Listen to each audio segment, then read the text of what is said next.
Friends, welcome back to biryani పొట్లం cooking channel.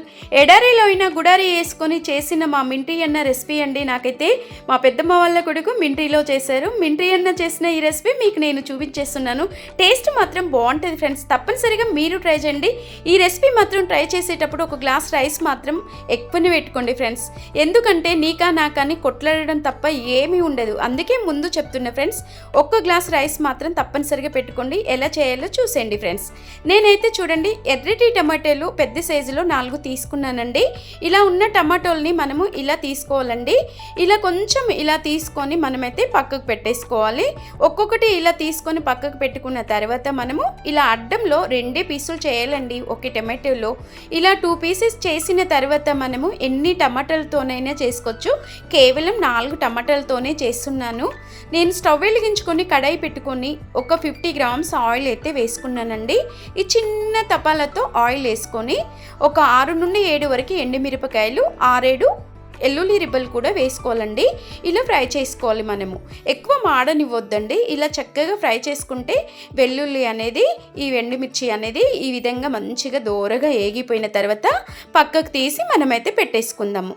వెల్లుల్లి రెబ్బలు ముందే పక్కకి వేపి పెట్టుకోవాలి. సన్నగా తరిగిన పెద్దపాటి ఉల్లిపాయలు 2 అండి.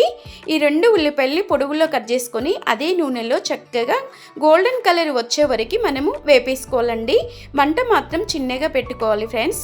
మాడిపోతే మాత్రం ఈ చట్నీ అనేది రుచి కోల్పోతుంది. ఇలా కాస్త ఫ్రై అయిపోయాక మనము అదే ప్లేట్లో పక్కకు పెట్టేసుకోవాలండి. తీసి ఇలా చూడండి, పక్కకు తీసి పెట్టాం కదా. కట్ చేసిన ఆ టమాటో ముక్కల్ని కూడా అదే కడాయిలో అదే నూనెలో మనము ఈ విధంగా ఒక్కొక్కటి బోర్లించుకోవాలి.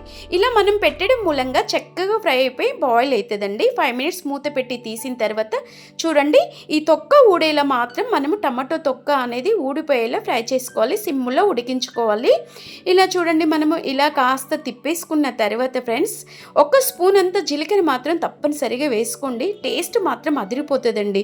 2 కరివేపాకు రెబ్బలు కూడా వేసుకోవాలండి.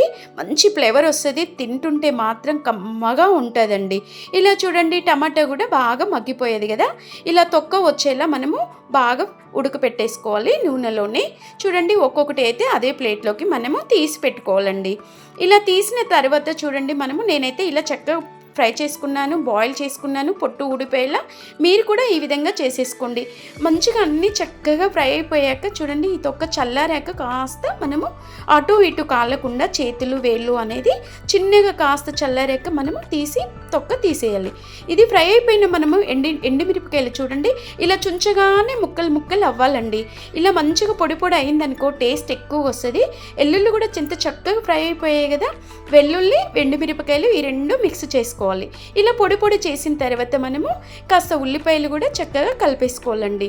ఫస్ట్ ఉప్పు వేయమాకండి. చూడండి, నేను ఈ విధంగా కలిపేసుకున్న తర్వాత కాస్త రుచికి సరిపడే సాల్ట్ కూడా వేసేసుకోవాలి.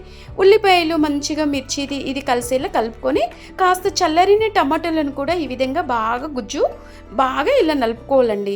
ఇలా మంచిగా గుజ్జు చేసుకొని కాస్త నొక్కాలి. ఇలా నొక్కిన తర్వాత మెత్తగా అవుతుంది. ఈ విధంగా మనము అన్ని టమాటాలని కూడా ఉల్లిపాయ ఇవన్నీ కలిసేలా మిశ్రయాన్ని చక్కగా ఈ విధంగా కలుపుకోవాలండి.